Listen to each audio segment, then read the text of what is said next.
It is 1984. A bunch of unknown movies were released. Michael Jackson was at the peak of his career. And the first version of Venom made it into a comic book, with a more recognizable Venom 4 years later, which can be credited to this living creature. Oh, actually, I think that I'm probably different than most of the guys. I didn't start collecting my first comic book till I was 17. Along with some others. Yet, something isn't right. It is no surprise that Venom is considered as one of Spider-Man's main villains. Yet his first signs of existence were more like...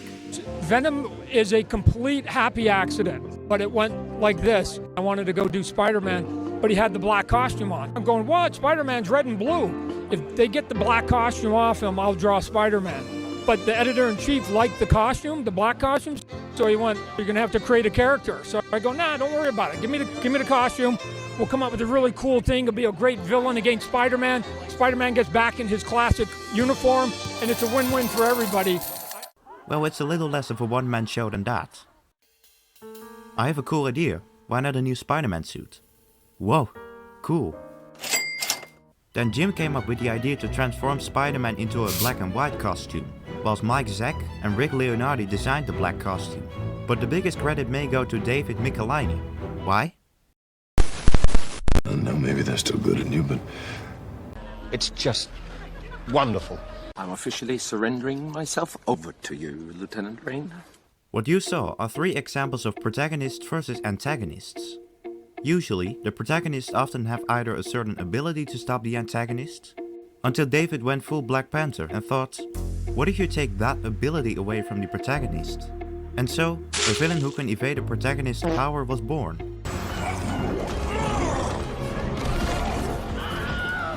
But wait, is he really that much of a villain? Let's play evil or anti-upheaval. Evil or anti-upheaval. And itself. Hey, Paul! Ah!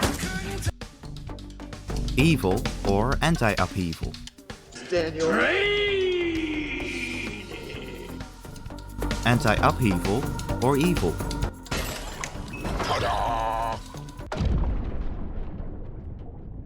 Michelinie also wrote Venom's, how should I say, victim, target, savior of the symbiote race. When you think about it, heroic or villainous, how many characters are there that use another man's body to more or less present themselves? Then who else would you want but Eddie Brock? Sorry, why are all these characters doing something with journalism? Without the symbiote, Eddie is not necessarily extremely powerful, and rather a simple journalist, with no one making Eddie waffles for breakfast and a bit of physical exercising. But with the symbiote, Eddie has superhuman capabilities, speed, reflexes, barely injury prone, bulletproof, underwater survival, camouflage. Yet, what happens if you turn that into a standalone movie? It's Venom.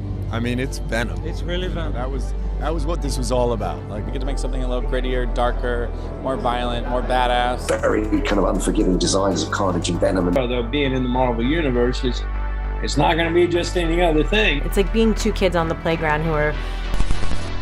1997 was the year when the first version of a film script was written by David S. Goyer, and it was a long road from then on. Alright, so we got the rights to produce Venom. Does it work? No. That was lucky. Yeah, but with great responsibility comes great power.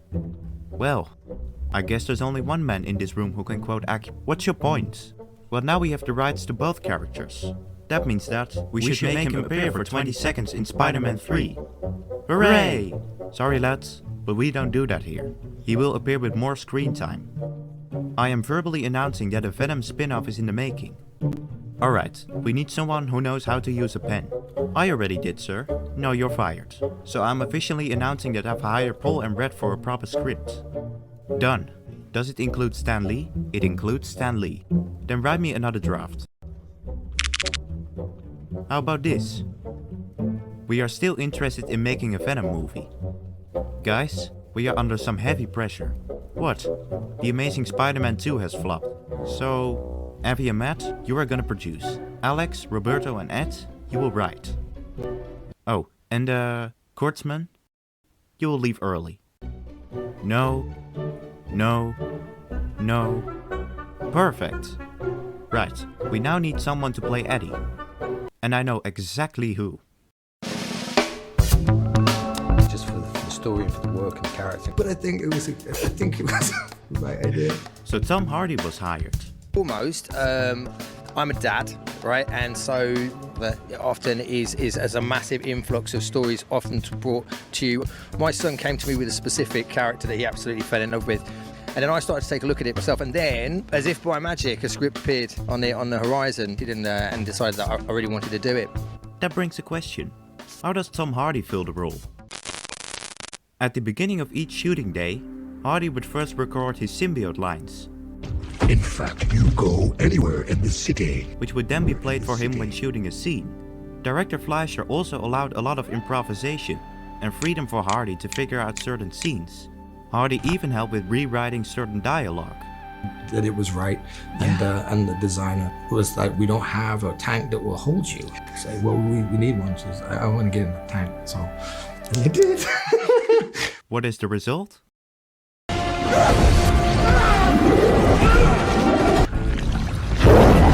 A large, black, terrifying, typically villain-like character. Wait, hold on a minute. I've been calling him a villain the entire video. Is that really deserved? Which of Venom's actions can be really rated as evil? He doesn't necessarily hurt innocent people, unless Venom thinks they're bad, except for Eddie, at times. He has the appearance of a supervillain, but plays an anti-hero role. It can honestly be comparable to colors. If I tell that this color is purple, you either already knew that, or you knew I was gonna say it. But if I tell this color is blue, it brings completely different thoughts to the forefront. And in the case of Venom, he is presented and expected to be the antagonist, but does show certain protagonist attributes, which makes him an anti-hero. Nobody is perfect. Then if you add a dark sense of humor, a sense of struggle, and not just promote it to comic book fanatics, it's devastating.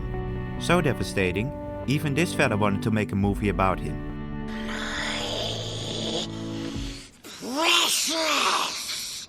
What you eventually get is a character expected and presented to behave in a certain way, which is simply not the full picture, even behaving on the other side of the spectrum. So superficial villains? We don't do that here. No, I think you got that covered. We're good.